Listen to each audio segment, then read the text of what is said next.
오늘 저희가 함께 살펴볼 신문들은요, 겉으로 보면 전혀 상관없어 보이는 뉴스들인데, 그 속을 들여다보면 하나의 거대한 흐름을 보여주고 있습니다. 네, 맞아요. 미국의 약값 정책부터 일본의 경제 실험, 그리고 인공지능이 우리 일자리에 미치는 영향까지 그 연결고리를 한번 파헤쳐 보겠습니다. 네, 특히 AI 데이터 센터가 왜 갑자기 차세대 원자로를 필요로 하게 됐는지, 또 그 똑똑한 AI가 왜 컴퓨터 공학도들을 불안하게 만드는지 그 인과관계를 짚어보면 정말 흥미로울 겁니다. 좋습니다. 그리고 저희가 대화하면서 나오는 조금 생소한 용어들은요, 최대한 알기 쉽게 풀어서 설명해 드릴게요. 네, 그렇게 하겠습니다. 자, 그럼 첫 번째 주제인 새로운 세계 질서의 서막, 미국 이야기부터 시작해 볼까요?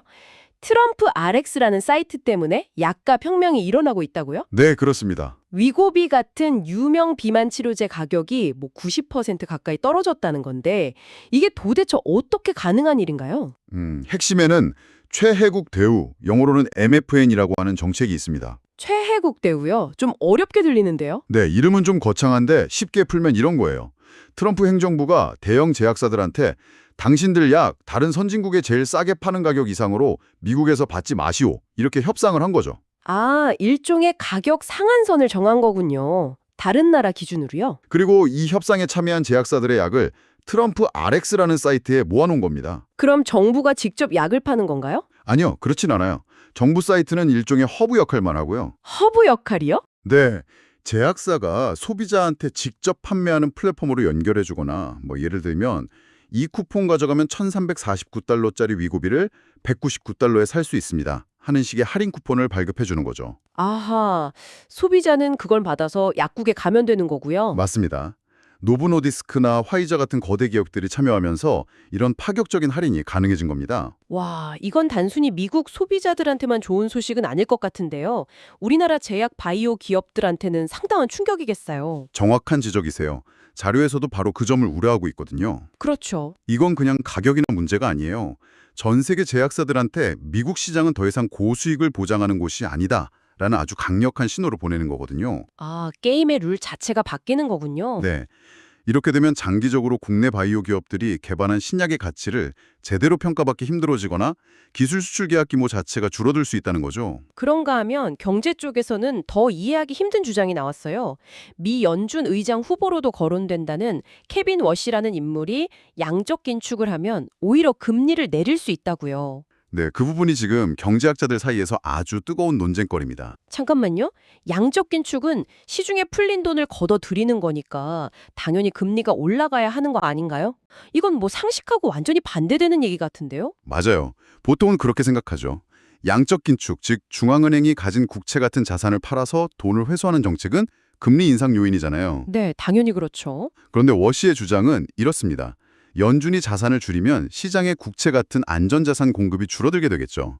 그렇겠네요. 그럼 갈 곳을 잃은 돈이 위험을 감수하고서라도 주식이나 회사채 같은 민간 자산으로 흘러들어갈 수밖에 없다는 거예요. 아, 그러니까 중앙은행인 돈줄을 죄는데 역설적으로 민간 부문에는 돈이 더 활발하게 돌면서 경기가 살아나니까 굳이 높은 금리를 유지할 필요가 없어진다. 이런 논리군요. 네, 굉장히 도발적인 생각이죠. 정말 그러네요. 그는 또 AI 기술 혁신이 생산성을 엄청나게 높여서 인플레이션 압력을 없애주니까 금리를 내릴 수 있다. 이런 주장도 같이 하고 있어요. 아, AI가 물가를 잡아줄 거다? 네. 하지만 그 주장 역시 단기적으로는 AI 데이터 센터 짓고 첨단 반도체 사들이는 수요가 폭증해서 오히려 인플레이션을 자극할 수 있다는 반론에 부딪히고 있습니다. 미국의 이런 복잡한 상황과는 다르게 중국은 아주 명확한 행동에 나섰어요. 자국 금융사들한테 미국 국채를 사지 말라고 했다면서요. 미중 갈등이 다시 심해지는 신호일까요? 자료에 나온 분석가들은 조금 다르게 보더라고요. 물론 미중 갈등이라는 큰 배경이 있지만 이번 조치는 그보다는 리스크 관리 차원이라는 분석이 우세합니다. 리스크 관리요? 네, 공식 명령이 아니라 창고 지도라는 비공식적인 지침으로 전달됐다는 점도 그렇고요. 창고 지도는 정부가 금융기관 창고를 통해서 앞으로는 이런 방향으로 좀 해줬으면 좋겠다고 부드럽게 권고하는 방식이거든요. 아, 그러니까 지정학적인 공격이라기보다는 앞으로 미국 경제가 어떻게 될지 모르니 일단 좀 피하고 보자는 실리적인 판단이라는 거군요. 바로 그겁니다. 특히 미중 정상회담 직후에 나온 조치라는 점이 아주 흥미롭죠. 겉으로는 화해하는 척하면서 물밑에서는 각자 도생을 준비하고 있는 겁니다. 이런 상황에서 이웃나라 일본의 움직임은 더 눈에 띄네요. 사나이 노믹스라는 말까지 나오면서 거대한 실험이 시작됐다고요. 네, 다카이치 사나의 총리가 이끄는 자민당이 총선에서 그야말로 압승을 거뒀죠. 개헌 발의선인 3분의 2 의석을 훌쩍 넘겼어요. 그러면서 정책 추진에 날개를 달았군요. 맞습니다. 다카이치 총리의 경제정책, 즉 사나에노믹스가 아주 강력한 동력을 얻게 됐죠. 핵심은 두 가지예요. 하나는 나라 빚이 얼마가 되든 돈을 마구 푸는 초확장 재정. 그리고 다른 하나는요? 엔화 가치를 떨어지는 걸 용인해서 수출 기업을 돕는 엔저 용인입니다. 시장 반응은 어땠나요? 자료를 보니까 극과 극으로 갈리는 것 같던데요. 네, 주식시장은 환호성을 질렀죠. 돈을 더 푼다는 기대감에 니케이 지수가 사상 최고치를 경신했고요. 하지만 채권 시장은 분위기가 달랐다고요. 네, 채권 시장은 공포에 떨미 있습니다. 이미 일본 국가부채 비율이 GDP의 230%를 넘어서서 세계 최고 수준인데 여기서 돈을 더 푼다고 하니까요. 아, 나라 재정이 무너질 수 있다는 걱정이군요. 그렇죠. 더 큰 문제는 다카이치 총리가 선거 압승 직후에 평화헌법 구조 개정이나 야스쿠니 신사 참배 같은 아주 민감한 문제들도 강하게 밀어붙이겠다고 선언했다는 점입니다. 동아시아 전체의 안보 지형을 뒤흔들 수 있는 행보를 예고한 셈이죠. 자, 앞서 잠깐 언급됐지만 AI 시대의 가장 큰 고민 중 하나가 바로 이 전력 소모 문제잖아요. 자료들을 보니 그 해결책으로 아주 의외의 기술이 다시 떠오르고 있더군요. 바로 원자력입니다. 맞아요. 전 세계 AI 데이터 센터가 쓰는 전력이 이미 웬만한 국가 하나가 쓰는 양을 넘어섰거든요. 이 막대한 전력을 탄소 배출 없이 24시간 안정적으로 공급할 현실적인 대안이 지금으로서는 원자력밖에 없다는 공감대가 형성되고 있는 거죠. 특히 자료에서 주목하는 건 용융염 원자로 MSR이라는 차세대 기술이더라고요. 이름부터 생소한데요. 네, 액체 소금 원자로라고도 하는데요. 기존 원자로와 가장 큰 차이는 핵연료의 상태예요. 연료의 상태요. 네, 기존 원자로는 고체 우라늄을 쓰잖아요. 그런데 MSR은 핵연료를 말 그대로 뜨거운 액체 소금에 녹여서 사용합니다. 액체로요? 그렇게 하면 뭐가 좋은가요? 연료가 액체 상태니까 원자로 내부 압력이 낮아서 폭발 위험이 훨씬 적고요. 비상시에 전기가 끊겨도 알아서 식고 굳어버리기 때문에 훨씬 안전하죠. 와, 안전 문제에 대한 근본적인 해결책이 될 수도 있겠네요. 거의 뭐 꿈의 원자로처럼 들리는데요? 물론 아직 허들은 있습니다. 뜨거운 액체 소금이 원자의 벽을 계속 녹여내기 때문에 이걸 견딜 수 있는 특수 소재 개발이 관건이고요. 아, 부식 문제가 있군요. 네.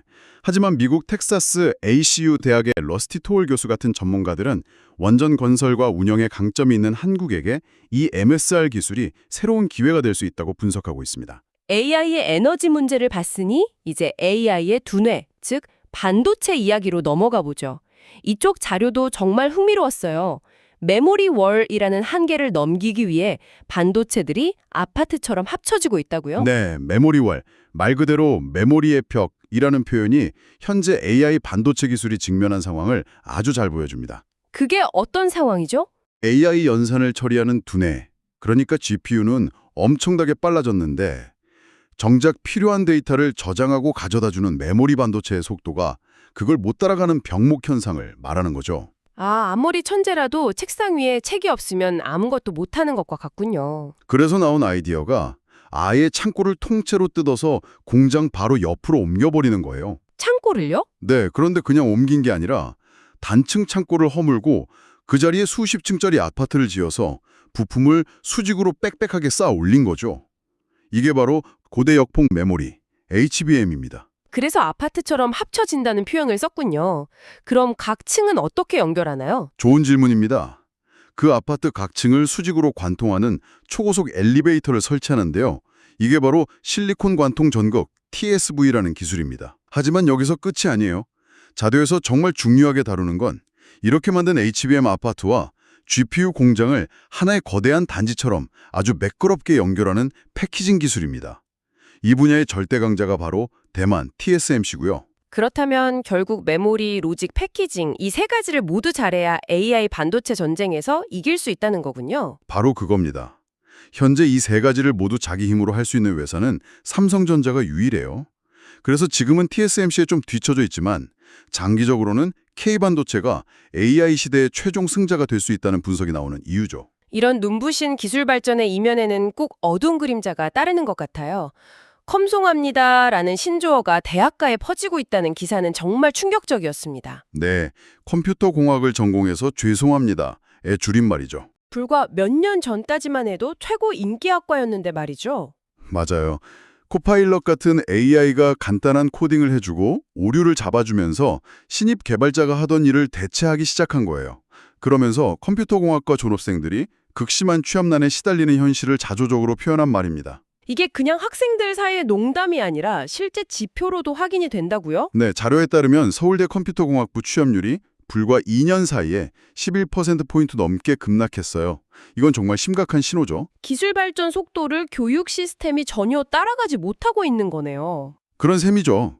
대학들이 부랴부랴 AI 학과를 만들고는 있지만 이름만 바꿨을 뿐이라는 비판도 나오고 있고요. 기술이 인간의 자리를 위협하는 문제를 보니 자연스럽게 일터의 안전 문제로 관심이 넘어가네요.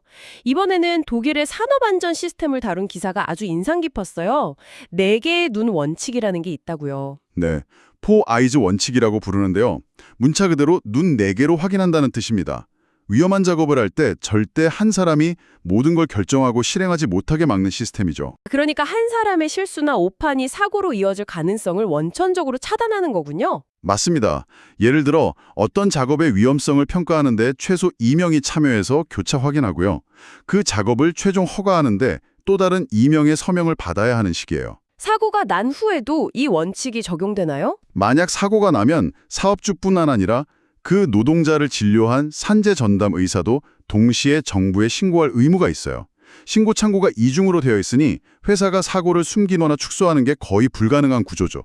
정말 촘촘하네요. 네, 이런 시스템 덕분에 독일은 제조업 강국이면서도 산재 사망률이 한국의 6분의 1 수준에 불과한 겁니다. 결국 법조항 하나를 바꾸는 게 아니라 전체적인 시스템 설계가 핵심이라는 거네요. 고용노동부 류현철 본부장의 인터뷰가 바로 그 점을 지적하고 있어요.